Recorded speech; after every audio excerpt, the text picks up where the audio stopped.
Annuncio vobis gaudium magnum.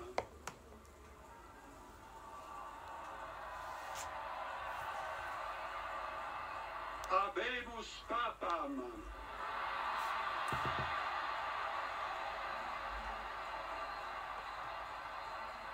Eminentissimum, ac reverendissimum Dominum, Dominum Robertum Franciscum, Sancte Romane Ecclesiae, Cardinalem Prevost, qui sibi nomen imposuit Leonem XIV.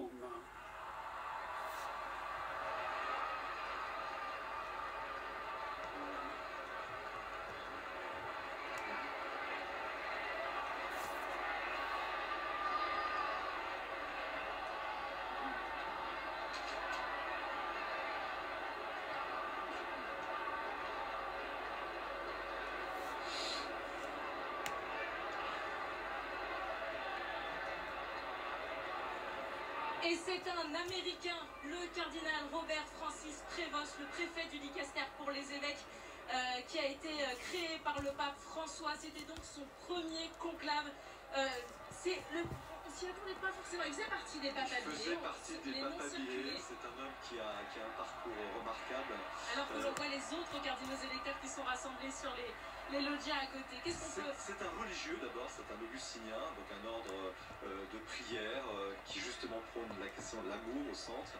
Et puis surtout, le pape l'avait appelé pour prendre le délicat dicaster des évêques, c'est-à-dire c'est lui qui choisissait avec d'autres cardinaux, dont d'ailleurs le cardinal Vignes, les évêques. Et donc c'est une éminente responsabilité qui avait été occupée, on l'a vu tout à l'heure, par le cardinal Ouellet qui était sur la place Saint-Pierre. Et c'est un homme qui a vraiment suscité beaucoup d'admiration par sa façon de travailler, savoir travailler avec les autres. C'est un homme très respectueux des procédures, de la vie de l'autre. C'est un homme plutôt doux, plutôt effacé, on le dit très timide. Alors on verra comment il va devoir pouvoir se conforter devant ces grandes foules. Mais un homme extrêmement, ce qui est frappant, c'est qu'il s'est fait en très peu de temps, vraiment très respecté au Vatican. Et je dois dire qu'il faisait partie des papes habiliés très très sérieux, même si on disait c'est un Américain, parce que ça c'est l'autre aspect de la question. On disait oui, il est très bien, mais il est américain. Comment avoir le premier pape américain de l'histoire, alors que les États-Unis en ce moment ont un président très particulier qui imprime sur le monde entier une marque. Et beaucoup se disaient c'est pas possible d'avoir à la fois un président très fort et un pape américain. Eh bien, c'est la preuve que non, et que ce cardinal Prévost est un homme très timide, mais très précis. C'est quelqu'un qui ne va pas s'en laisser compter et qui, quand il faudra dire des choses, les dira.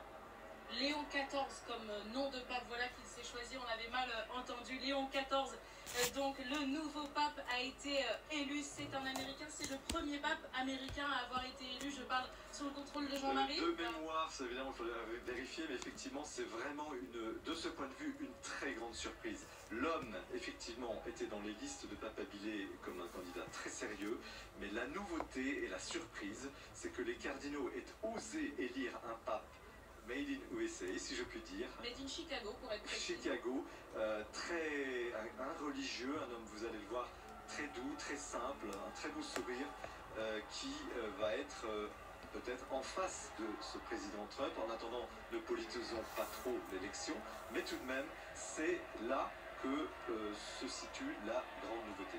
Le cardinal Prévost qui a donc été élu pape, qui va s'avancer dans quelques instants. Pour donner un peu son parcours, c'est un docteur en droit canon, il connaît donc parfaitement tout le droit canonique, ce qui régit l'Église. C'est un missionnaire également, il a été missionnaire au Pérou pendant 11 ans, à la fin des années 80. Il parle donc parfaitement l'espagnol, parfaitement l'anglais, et il parle aussi italien.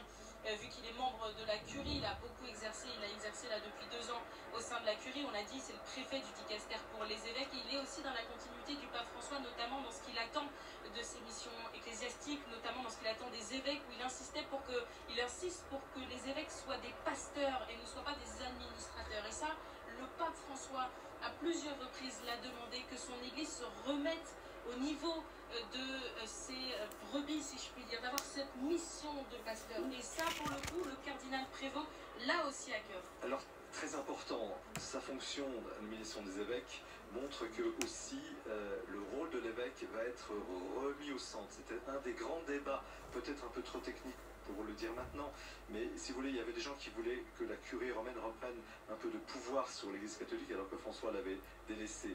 Lui, c'est un homme modéré qui va faire l'intermédiaire justement entre une Église synodale comme le voulait le pape François, le peuple de Dieu, des laïcs au pouvoir, avec une assemblée qui avance, le prêtre, l'évêque est un peu au niveau des autres, et une Église quand même qui est centrée sur l'évêque, parce que c'est la tradition très ancienne, bimillénaire de l'Église, qui a été rappelée d'ailleurs au Concile Vatican II. C'est pas du tout une affaire traditionnaliste ou intéressiste, c'est vraiment la doctrine profonde de l'Église.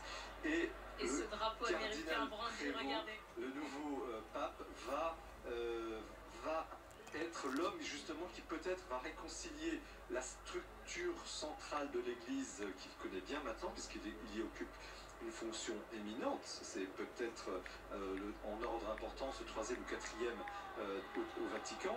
Il va donc réconcilier peut-être cette Église qui a besoin d'une institution, et cette institution passe par le rôle de l'évêque, et le peuple de Dieu, ce grand élan que le pape François a donné, libérant en quelque sorte l'Église d'une chape cléricale. Et là, je crois qu'on a un homme d'une grande, à la fois une grande stature spirituelle. Il est petit, mais c'est un homme, vous allez voir, très, très souriant et très dense, une grande densité personnelle, un religieux vraiment très authentique, qui a une longue expérience en Amérique latine. Oui, effectivement, et c'est d'ailleurs... Il est le pape de l'Amérique, on peut le dire. Le pape de l'Amérique, et donc c'est une certaine continuité avec François. Je précise même que le pape François l'a repéré lorsqu'il s'est rendu justement au Pérou, c'était en janvier 2018. C'est à cette occasion qu'il rencontre le cardinal Prévost, le cardinal Monseigneur Prévost à l'époque. Il l'a reçu ensuite en audience privée en 2021 et il a été créé cardinal en septembre 2023. Donc quand même assez récemment, il a été créé cardinal lors du même consistoire que le cardinal Bustillo, le cardinal corse en septembre donc 2023. Voilà pour ce parcours et cette continuité un peu avec François, et finalement ils se sont passés presque le relais, ils se sont relayés, ils se sont rencontrés là encore en Amérique latine. Donc c'est cette continuité là aussi qui est notée. Oui, je soulignerai la première nouveauté, c'est effectivement un pape américain, nord-américain. Et en réalité, c'est le pape de toute l'Amérique, parce que sa vie pastorale, sa vie de prêtre et de missionnaire, il a passé en grande partie en Amérique latine, et il aime ce pays. Il y était même retourné, on lui aurait confié des missions, il a voulu y retourner. Donc c'est un homme très attaché, et donc qui parle parfaitement espagnol, ça va sans dire, et qui va aussi peut-être réconcilier l'Amérique latine avec l'Amérique du Nord. Là aussi, il y a des sujets très très délicats. Il sera l'homme peut-être de la réconciliation à l'intérieur de l'Église, je l'ai dit tout de suite pour une question un peu technique de gouvernance de l'Église, mais aussi sur le plan géopolitique. Et regardez ces cardinaux qui sont acclamés par la foule, les cardinaux électeurs qui ont élu l'un de leurs pères, qui se sont présentés. Regardez ces images d'archives. Effectivement, c'est des images d'archives du cardinal Prévost. On le voit de profil, voilà, il venait de saluer, on le voit très bien là, c'est lui. Regardez, c'est ce visage désormais. C'est un homme de grande humilité, il a regardé ce sourire, il était très heureux, très ému d'avoir été nommé cardinal, c'était le jour de sa nomination cardinalice.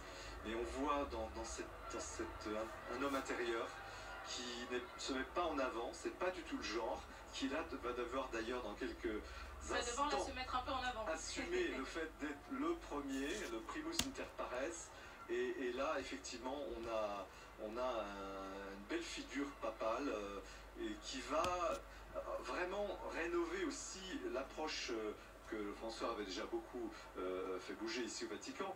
Et ce visage que l'on voit, ce visage auquel il va falloir maintenant s'habituer, puisque c'est lui qui a été choisi par ses pairs à 69 ans. Il devient le pape Léon XIV, un Américain, pour succéder au pape François, alors qu'effectivement il y avait cette énorme attente sur va-t-il suivre, continuer un peu le travail de François. En tout cas, le cardinal qu'il est dans cette continuité. Il est dans la continuité, mais on n'est pas tout à fait sur la même tonalité sur le plan, je dirais,